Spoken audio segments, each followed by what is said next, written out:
تنزيل من رب العالمين.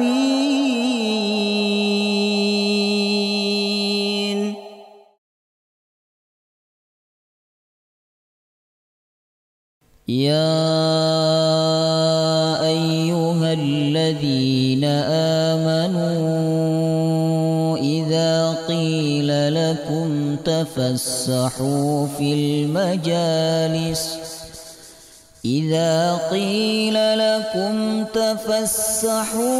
المجالس فافسحوا يفسح الله لكم وإذا قيل انشزوا فانشزوا يرفع الله الذين آمنوا منكم والذين أوتوا العلم درجات والله بما تعملون خبير.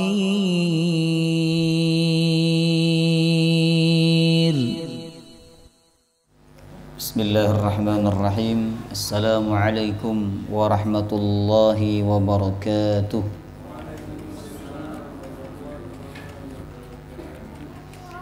الحمد لله رب العالمين، نحمده ونستعينه ونستغفره ونعوذ بالله من شرور أنفسنا ومن سيئات أعمالنا، من يهده الله فلا مضل له ومن يضلل فلا هادي له.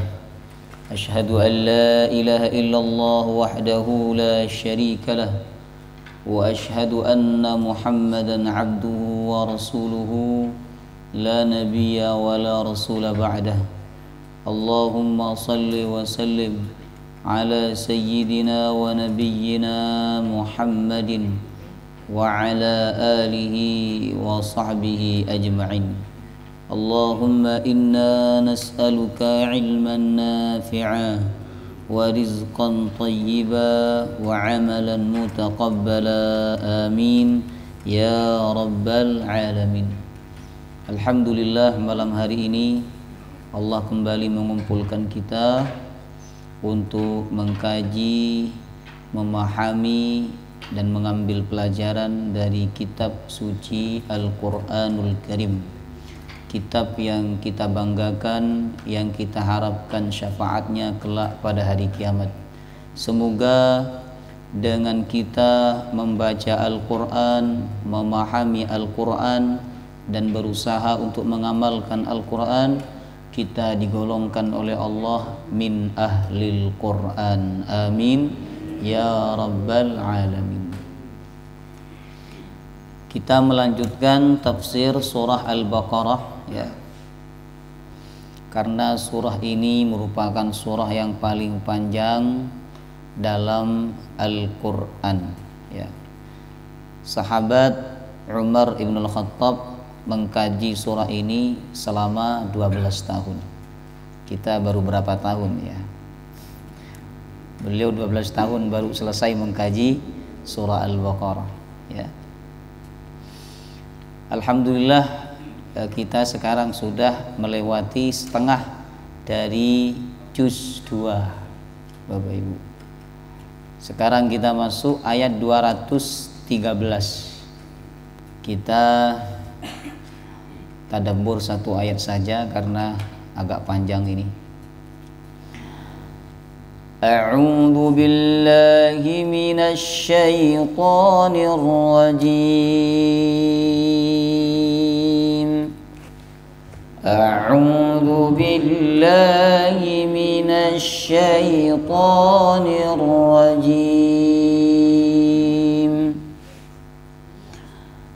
Kana الناس أمة واحدة فبعث الله النبيين.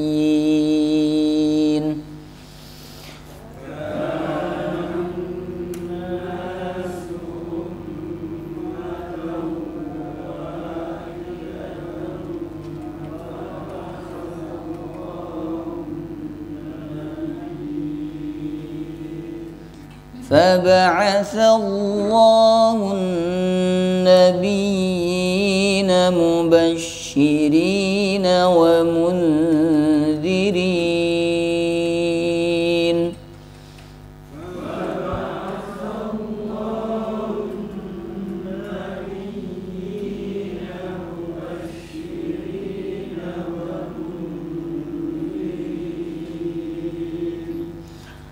وأنزل معهم الكتاب بالحق ليحكم بين الناس فيما اختلفوا فيه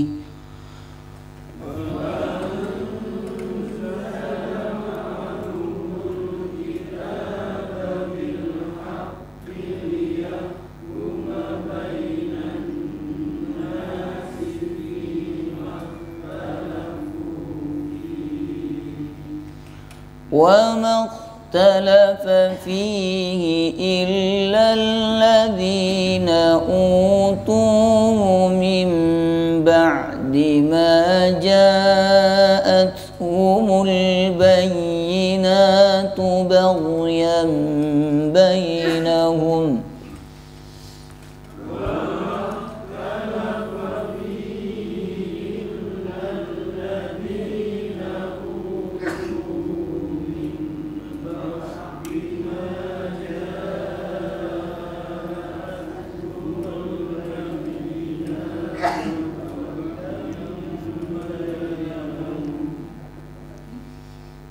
nggak mampu. Kalau tidak mampu berhentinya di mim ba'di ma ja'athumul bayyinat ya. Nanti ngulangnya dari mim ba'di sama-sama.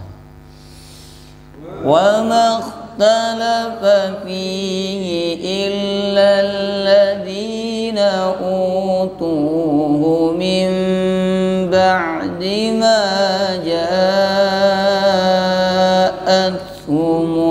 bayyinat min ba'di ma ja'athumul bayyinatu baghyan bainahum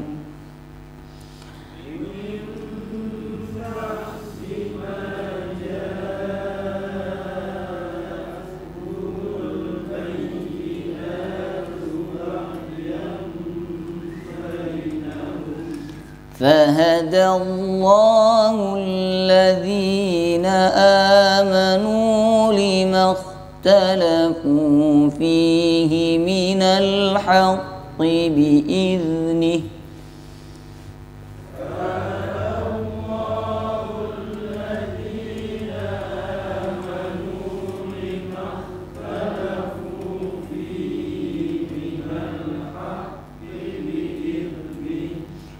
والله يهدي من يشاء إلى صراط مستقيم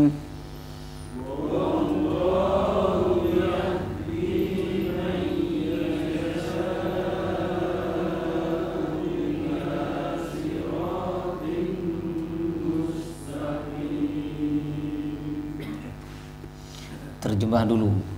Kanan nasu, pada sebelumnya manusia itu ummatan wahidah, umat yang satu umat.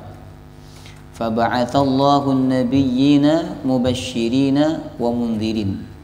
Ketika mereka berselisih, maka Allah mengutus nabi mubasysyirin sebagai pemberi kabar gembira, wa mundhirin dan sebagai menyampaikan peringatan, wa anzala ma'ahum, dan Allah menurunkan bersama para nabi al-kitaba, kitab, bil haqq, dengan hak, liyahkuma bainan nas, agar kitab itu memutuskan bainan nasi, di antara manusia, fi makhtalafu fihi, dalam apa yang mereka perselisihkan. Wa makhtalafa fihi, dan tidaklah berselisih, illa alladzina utuhu min ba'di ma ja'athumul bayyinat, kecuali orang-orang yang diberikan Alkitab setelah datang kepada mereka al-bayyinatu, bukti-bukti yang nyata. Kenapa ahlul kitab itu berselisih padahal bukti-bukti yang nyata sudah sampai kepada mereka? Jawabannya baghyam bainahum, karena ada dengki di antara mereka. Jadi sesama ahlul kitab mereka berselisih. Yahudi ahlul kitab, Nasrani ahlul kitab, tapi di antara mereka itu ada perselisihan yang kuat, Bapak Ibu. Fahadallahu alladhina amanu, lalu Allah memberikan petunjuk kepada orang-orang beriman. Di tengah berselisihnya antara Yahudi dan Nasrani, justru Allah memberikan petunjuk orang-orang yang beriman. Limakhtalafu fihi, terhadap apa yang mereka perselisihkan. Minal haqqi, dari kebenaran, biidnih, dengan izin Allah. Jadi orang beriman dapat petunjuk karena izin dari Allah Subhanahu wa taala. Wallahu yahdi may yasha, dan Allah memberikan petunjuk kepada siapa yang Dia kehendaki, ila siratim mustaqim, ke jalan yang lurus. Paham? Nah, ini masih berbicara tentang ahlul kitab, ya. Karena di ayat sebelumnya, ayat 211 dan 212 ini mereka berbicara, ayat ini berbicara tentang ahlul kitab, yaitu Bani Israel. Termasuk juga ayat 213. Allah mengatakan kanan nasu ummatan wahidah. Dahulu manusia itu umat yang satu. Apa yang dimaksud umat di dalam ayat ini? Nah, kalau kita merujuk kepada Al-Quran secara keseluruhan, Bapak Ibu, kata umat itu banyak sekali maknanya, ya. Terkadang kata ummah, ya, diartikan golongan atau kelompok. Ini sebagaimana firman Allah di surah An-Nahl ayat 36. Walaqad ba'atsna fi kulli ummatin rasulan. Sungguh kami telah mengutus kepada setiap kelompok manusia rasulan, seorang rasul, ya. Jadi umat di dalam ayat ini diartikan apa? Kelompok atau golongan. Yang kedua, terkadang kata ummah diartikan sebagai imam atau pemimpin. Sebagaimana Allah menggambarkan pemimpin atau imam Nabi Ibrahim alaihissalam, yaitu surah An-Nahl ayat 120. Inna Ibrahima kana ummatan qanitan lillahi hanifa. Sesungguhnya Ibrahim itu ummatan, pemimpin. Jadi kalau panjenengan mengartikan umat di dalam ayat ini kurang tepat, atau mengartikan kelompok, karena yang dimaksud oleh Allah adalah Nabi Ibrahim itu sebagai ummah, sebagai apa? Pemimpin. Qanitan lillah, yang tunduk kepada Allah, hanifan, yang lurus, walam yakum minal musyrikin, dan dia bukan termasuk orang yang berbuat kesyirikan. Yang ketiga, terkadang kata ummah diartikan sebagai agama, ya, atau keyakinan. Ini ada di dalam surah Az-Zukhruf ayat 22. Bal qalu inna wajadna aba'ana ala ummah. Ketika orang kafir Mekah diajak untuk masuk Islam, mentauhidkan Allah, justru mereka berkata, inna wajadna aba'ana ala ummah. Kami mengikuti kakek moyang kami ala ummah, di atas sebuah keyakinan atau agama. Jadi ummah di dalam ayat ini diartikan agama. Kemudian yang keempat, terkadang kata ummah diartikan apa? waktu atau masa, seperti ucapan di dalam surah Yusuf ayat 45, wa qala alladzi naja minhuma waddakara ba'da ummatin, dan orang yang selamat di antara keduanya, ya, yaitu kan ada dua orang yang bermimpi. Satu bermimpi bahwa dia kepalanya dimakan oleh burung, ya. Kemudian yang satunya bermimpi menghidangkan makanan kepada raja. Nabi Yusuf mentakwil mimpi keduanya. Yang mimpi dipatok oleh burung kepalanya, kamu akan dihukum mati, kata Nabi Yusuf. Kemudian yang mimpi mengantarkan makanan kepada raja, maka kamu akan selamat, ya. Maka orang yang selamat itu berkata, waddakara ba'da ummah. Dia mengingat ucapan Nabi Yusuf ba'da ummah, setelah beberapa waktu kemudian. Jadi ummah di dalam ayat ini diartikan apa? Waktu atau masa. Nah, menurut panjenengan di dalam ayat ini 213 dari 4 makna tadi, kan maknanya golongan, imam, agama, waktu atau masa. Kira-kira menurut panjenengan 213 ini ummah diartikan apa? Coba mikir. Disuruh mikir memang bawa ngantuk ya. Kalau diartikan golongan berarti maknanya dahulu manusia itu ummatan wahidah, satu golongan. Kalau diartikan imam, dahulu manusia itu satu imam. Ini nggak pas banget ini. Kemudian yang ketiga, dahulu manusia itu ummatan wahidah, satu keyakinan atau satu agama. Yang keempat, kanan nasu ummatan wahidah, dahulu manusia itu satu masa. Mana yang lebih cocok dari 4 ini? Nah, betul. Jadi ummah di dalam ayat ini diartikan agama atau keyakinan. Jadi dahulu manusia, Bapak Ibu, hanya ada satu keyakinan. Kapan keyakinan itu mulai berubah, jemaah rahimakumullah? Mulai ada perselisihan, yaitu di zaman Nabi Nuh alaihi salam, ya. Jadi mulai dari Nabi Adam sampai Nabi Idris, manusia itu hanya ada satu keyakinan, mentauhidkan Allah subhanahu wa ta'ala. Lalu beberapa waktu setelah Nabi Idris diangkat oleh Allah subhanahu wa ta'ala, diwafatkan, maka ada keyakinan yang muncul, ada kebiasaan yang muncul di antara mereka. Kebiasaan awalnya dianggap ini bukan sebuah larangan oleh mereka. Jadi kalau ada orang soleh di antara mereka yang meninggal dunia, maka mereka akan membuat patung supaya mereka tetap semangat beribadah kepada Allah dengan melihat patungnya orang soleh. Ya, itu awal mulanya. Nggak disembah oleh mereka, cuman dijadikan sebagai motivasi. Nah, sebagaimana ada sebagian orang masang fotonya ulama di rumahnya, kemudian itu dijadikan sebagai motivasi untuk ibadah kepada Allah. Jadi awalnya tidak disembah oleh mereka, Bapak Ibu. Kemudian karena setan ini menggoda manusia sangat halus, maka setan kemudian masuk kepada orang-orang tersebut supaya patung orang soleh tersebut tidak hanya dijadikan motivasi, tapi juga disembah.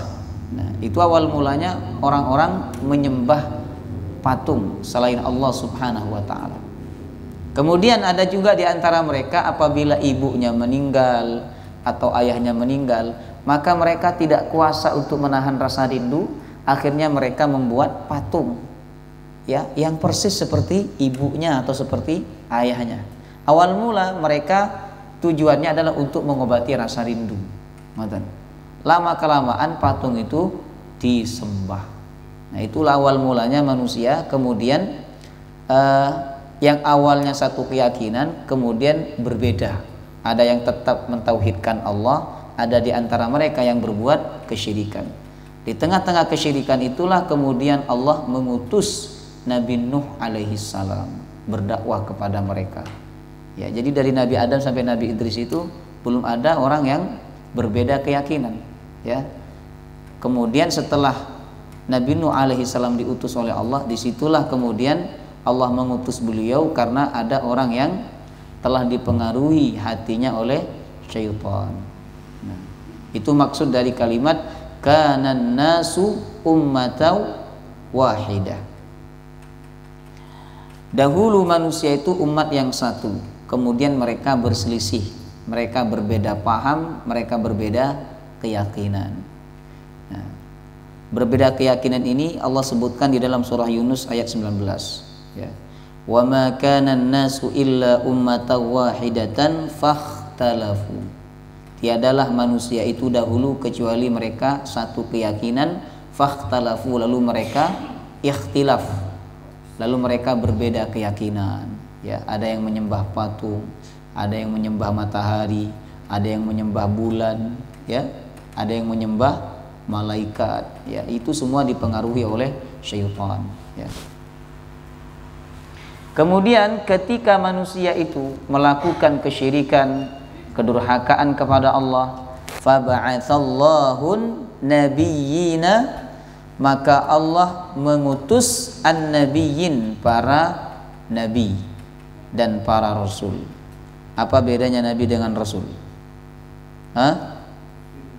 Nabi dapat wahyu tapi dia tidak wajib menyampaikannya kepada manusia. Sedangkan rasul dapat wahyu dan dia punya kewajiban menyampaikannya kepada manusia. Maka an-nabiyyin di dalam ayat ini yang dimaksud adalah nabi dan rasul. Nabi sekaligus rasul, ya. Nabi, Bapak Ibu, dari kata naba'ah, artinya berita.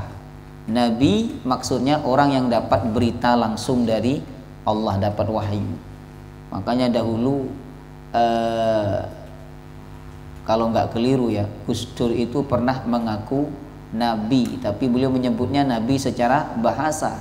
Karena nabi secara bahasa itu adalah orang yang mendapatkan berita dan menyampaikan berita. Nabi, ya. Ada Quran surah An-Naba.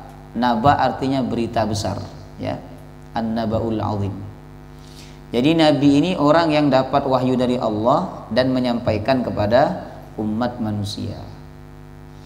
Kemudian Allah menyebutkan tujuan diutusnya nabi dan rasul. Nah, apa tujuan utama mereka diutus oleh Allah? Ya, untuk berdakwah. Ya, jelas dakwah pasti. Tapi konteks atau tema dakwahnya apa? Tema dakwahnya yaitu mubasyirina wa mundirin. Mereka diutus oleh Allah untuk menyampaikan kabar gembira. Tapi di sisi lain mereka juga diutus oleh Allah untuk menyampaikan apa? Menyampaikan berita yang menakutkan.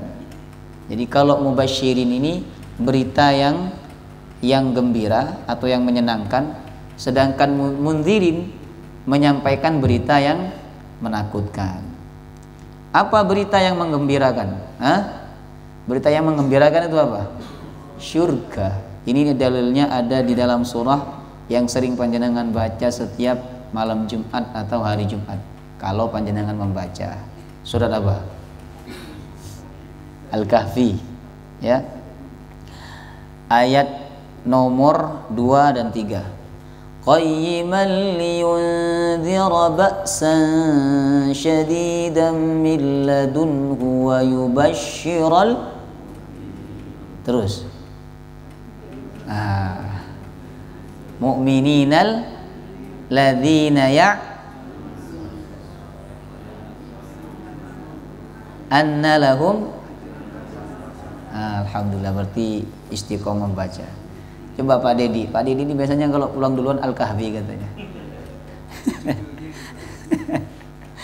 Nah, baik.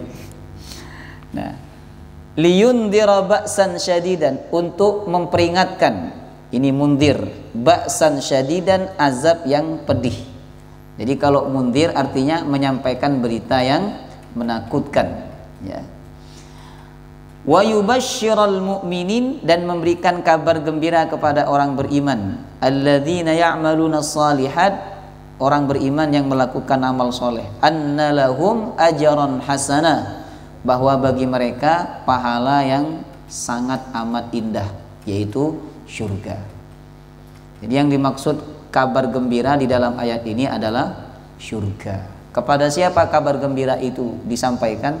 Kepada orang beriman yang beramal soleh. Di awal Al-Baqarah Allah mengatakan, ini sudah kita kaji, wa basyiril ladzina amanu wa amilus solihati anna lahum jannat. Sampaikan kabar gembira kepada orang beriman dan beramal soleh bahwa bagi mereka adalah surga tajri min tahtihimul anhar, tajri min tahtihal anhar, mengalir di bawahnya sungai-sungai. Nah, maka kabar yang paling mengembirakan orang beriman itu adalah kabar tentang surga, Bapak Ibu. Ya, tidak ada cerita yang paling menyenangkan, tidak ada cerita yang paling indah untuk didengar bagi orang beriman melebihi cerita tentang surga. Subhanallah. Senang, merasa indah, nyaman. Bahkan ada sebagian ulama ya, saking menikmati ayat-ayat tentang surga, ketika dia menjadi makmum dan imamnya membaca kenikmatan ayat yang menyebutkan kenikmatan surga, ada di antara mereka yang sambil seperti orang makan. Jadi ketika disebutkan tentang buah-buah di surga, innalil muttaqina mafazan hadaiqa wa a'naba, betul-betul menikmati. Subhanallah. Ya. Ada nggak di sini yang seperti itu? Ada, tapi bukan membayangkan nikmat surga, membayangkan makanan di rumah karena sedang lapar. Ya, subhanallah. Ya, jadi para sahabat itu kalau lagi galau, lagi sedih, mereka baca ayat tentang surga, hilang rasa sedihnya. Punya hutang, sudah nggak ingat hutang kalau baca ayat tentang surga. Subhanallah. Kemudian tidak ada berita yang paling menakutkan mereka, yang paling mengerikan bagi mereka melebihi berita tentang neraka, Bapak Ibu. Ya. Jadi berita yang paling mengerikan bagi para sahabat, orang-orang soleh, orang-orang beriman itu bukan berita kemiskinan, bukan berita bencana, bukan berita tentang kebangkrutan dan sebagainya. Berita yang paling mengerikan bagi orang beriman adalah berita tentang api neraka. Ya. Nah, makanya Nabi dan Rasul diutus oleh Allah itu yang disampaikan dua, mubasyirina wa mundirin.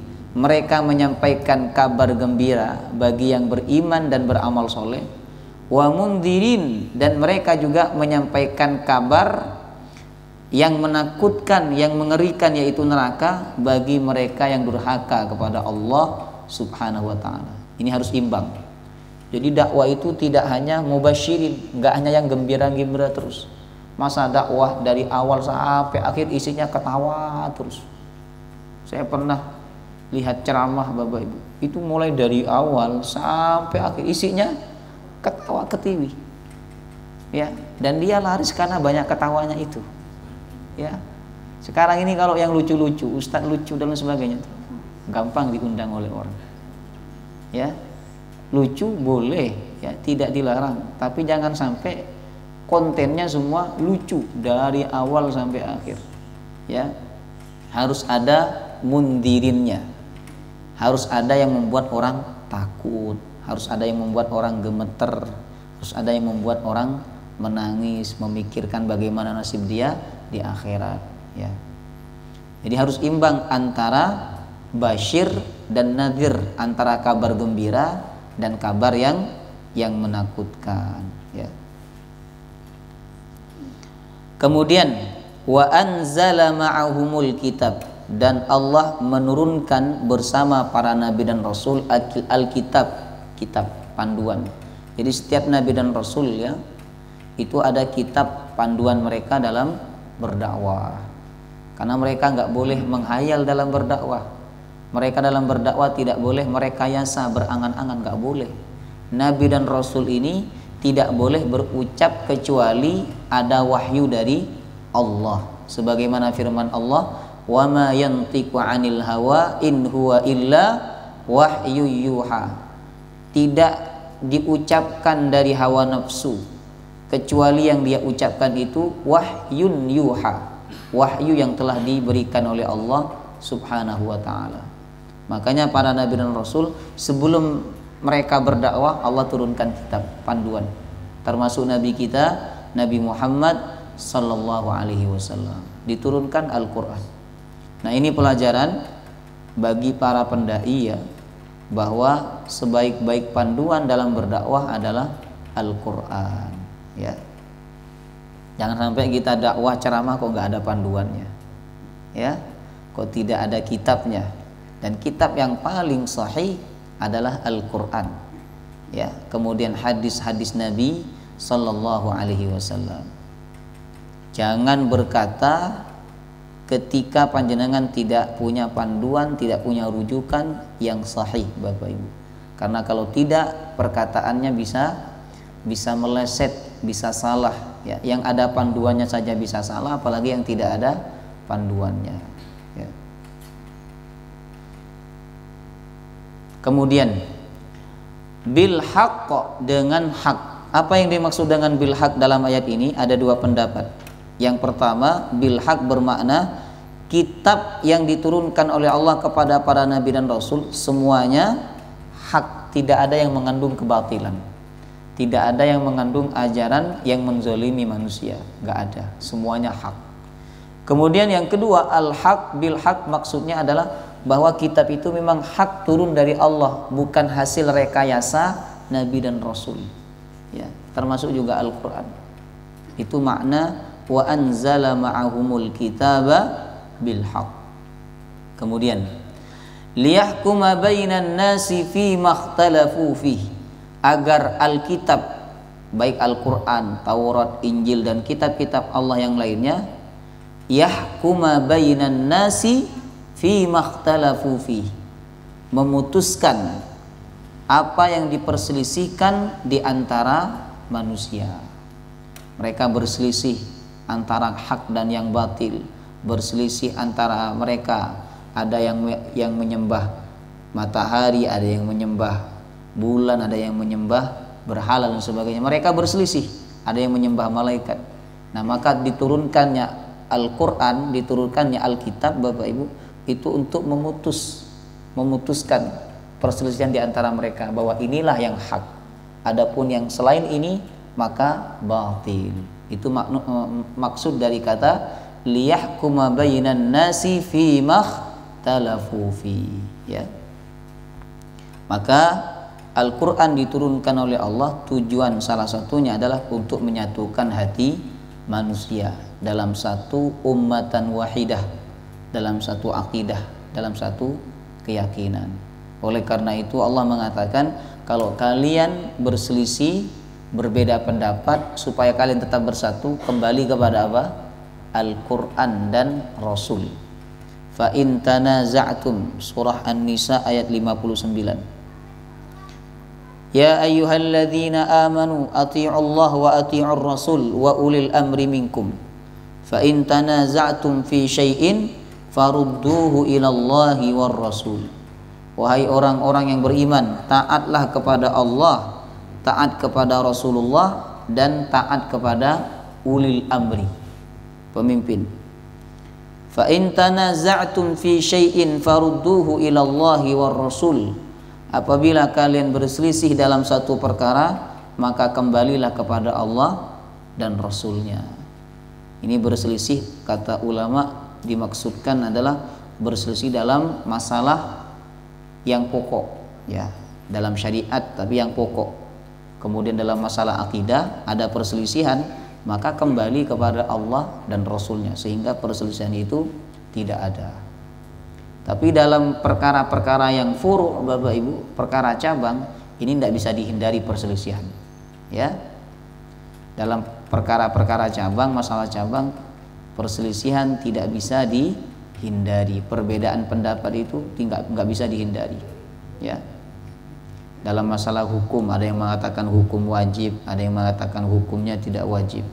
Dalam masalah sholat aja, kalau ada perbedaan rakaat ya, Ada yang mengatakan maghrib itu 4 rakaat, ada yang mengatakan maghrib itu 5 rakaat misalnya, ada yang mengatakan maghrib itu 3 rakaat. Rakaat ini kan masalah yang pokok.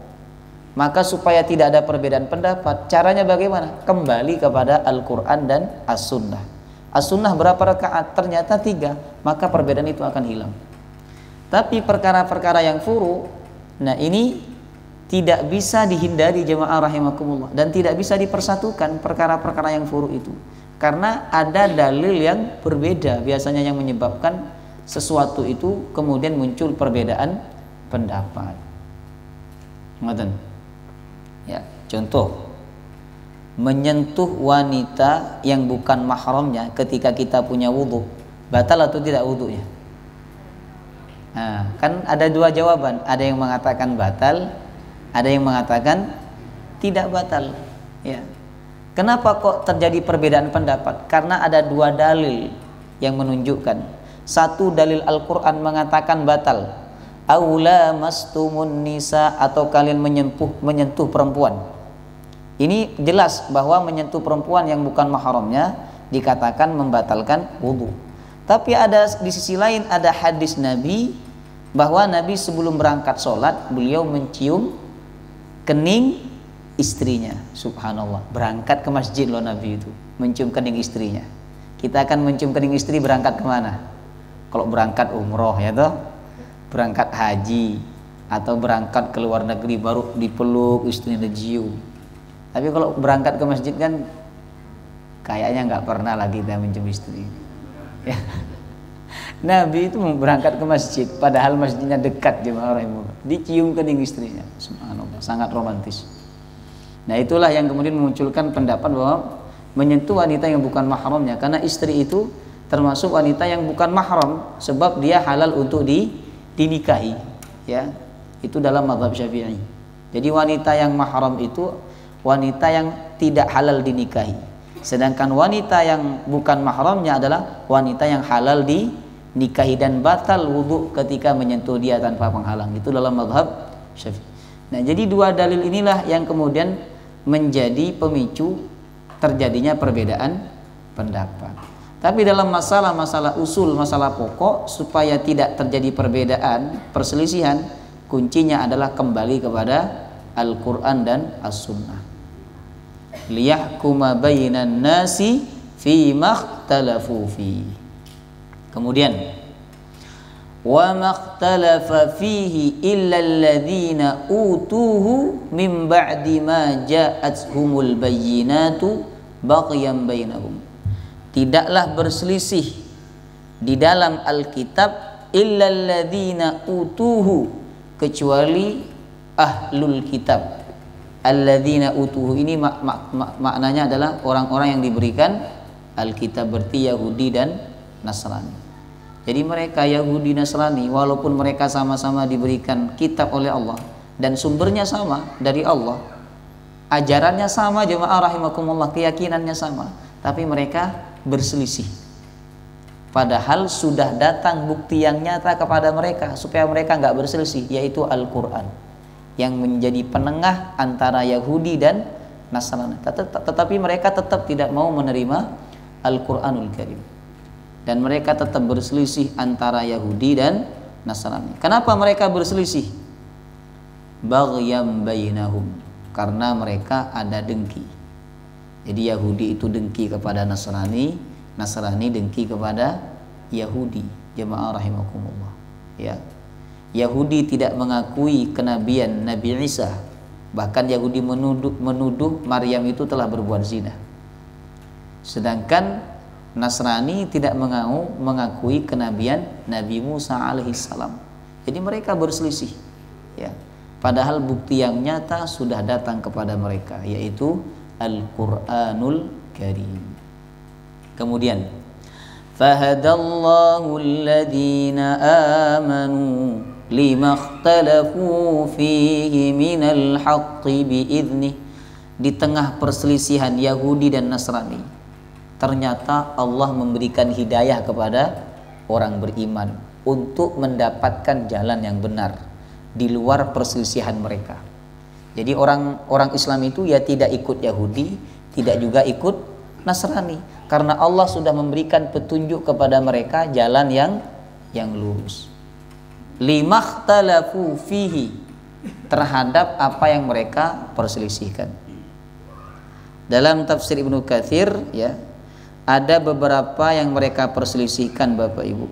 Jadi antara Yahudi dan Nasrani, mereka berselisih, lalu Allah memberikan petunjuk kepada orang beriman. Yang pertama, mereka berselisih mengenai hari Jumat. Ya, mereka berselisih mengenai hari Jumat. Nah, akhirnya Allah Subhanahu wa taala mengambil akhirnya orang-orang Yahudi itu mengambil hari Sabtu sebagai hari besar, sedangkan orang Nasrani mengambil hari Ahad sebagai hari besar. Nah, Allah memberikan petunjuk kepada orang beriman untuk menjadikan hari Jumat sebagai hari besar. Ini yang benar kata Allah. Nah, itu maksud dari kalimat fahadallahu alladhina amanu limakhtalafu fihi minal haqqi biidni. Makanya tidak ada yang membuat orang Yahudi itu iri kepada orang Islam melebihi dari 3 hal ini. Yang pertama, ucapan salam. Yang kedua, ucapan amin. Yang ketiga, apa? Hari Jumat. Ini 3 perkara yang membuat orang Yahudi iri kepada umat Islam. Yang pertama, salam. Yang kedua, benci kepada amin, bukan Anies Muhaimin. Nah, benci ucapan salam, benci kepada ucapan amin. Makanya banyak kalau amin yang banter, karena itu yang bikin orang Yahudi benci, dengki ya. Kemudian yang ketiga, hari Jumat. Kemudian mereka berselisih tentang kiblat antara Yahudi dan Nasrani. Nasrani menghadap ke arah timur, sedangkan Yahudi menghadap ke Baitul Maqdis. Lalu Allah memberikan hidayah kepada umat Islam untuk menghadap kepada Ka'bah, dan itu arah yang paling benar ya. Kemudian mereka berselisih tentang tata cara sholat. Jemaah rahimakumullah, di antara mereka ada yang ruku tapi tidak ada sujudnya, ada yang sujud tapi tidak ada rukuknya. Jadi sholatnya Yahudi, Nasrani, ada yang ruku tapi nggak ada sujudnya, ada yang sujud tapi nggak ada rukuknya.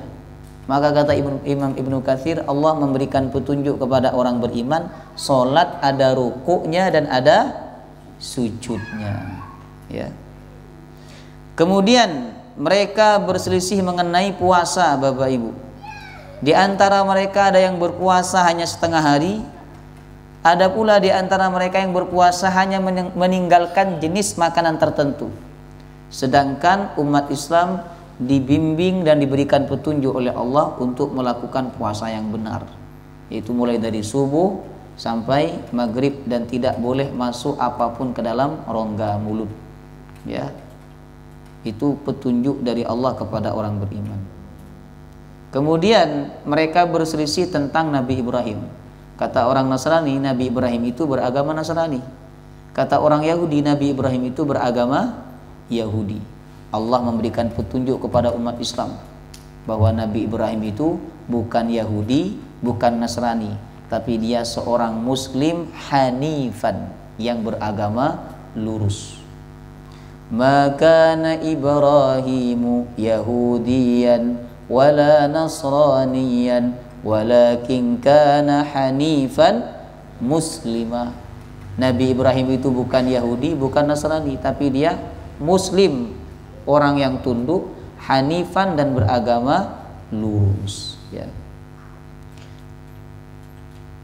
Kemudian jemaah rahimakumullah, kita lanjut. Inilah perselisihan di antara ahlul kitab, tapi kemudian Allah memberikan petunjuk kepada orang beriman. Wallahu yahdi may yasha'u ila siratim mustaqim. Dan Allah memberikan petunjuk kepada siapa yang Dia kehendaki, ila siratim mustaqim, menuju jalan yang lurus. Nah, jadi Allah kasih petunjuk. Siapa yang dikehendaki oleh Allah untuk mendapatkan petunjuk? Alladzina amanu, orang-orang yang beriman kepada Nabi Muhammad sallallahu alaihi wasallam. Nah, ayat ini memberikan pelajaran kepada kita semua bahwa tidak ada yang mendapatkan petunjuk kecuali dia sudah dikehendaki oleh Allah. Nah, maka petunjuk Bapak Ibu bukan karena ikhtiar seseorang, bukan karena usaha seseorang, bukan karena ilmu seseorang, tapi petunjuk itu karena kehendak Allah Subhanahu wa taala, ya. Maka supaya kita selalu dikehendaki oleh Allah di dalam petunjuk, kita diwajibkan oleh Nabi membaca surah Al-Fatihah di dalam sholat, yang salah satu isinya adalah memohon petunjuk ke jalan yang lurus, ya. Wallahu ta'ala a'lam bishawab. Ada pertanyaan? Monggo.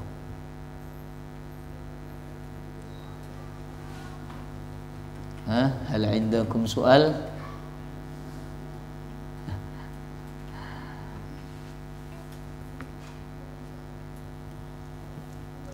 Paham ya ayat ini?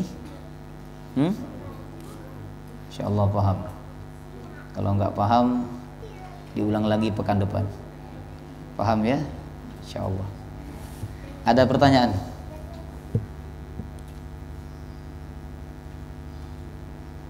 Sambil menunggu waktu Isya, silakan Bapak Ibu.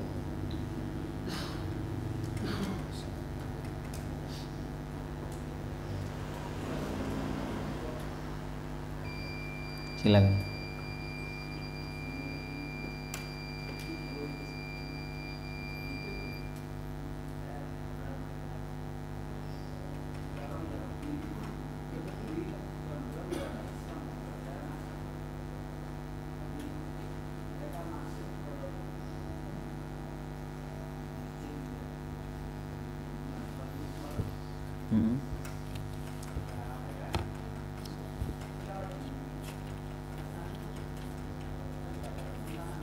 Apa?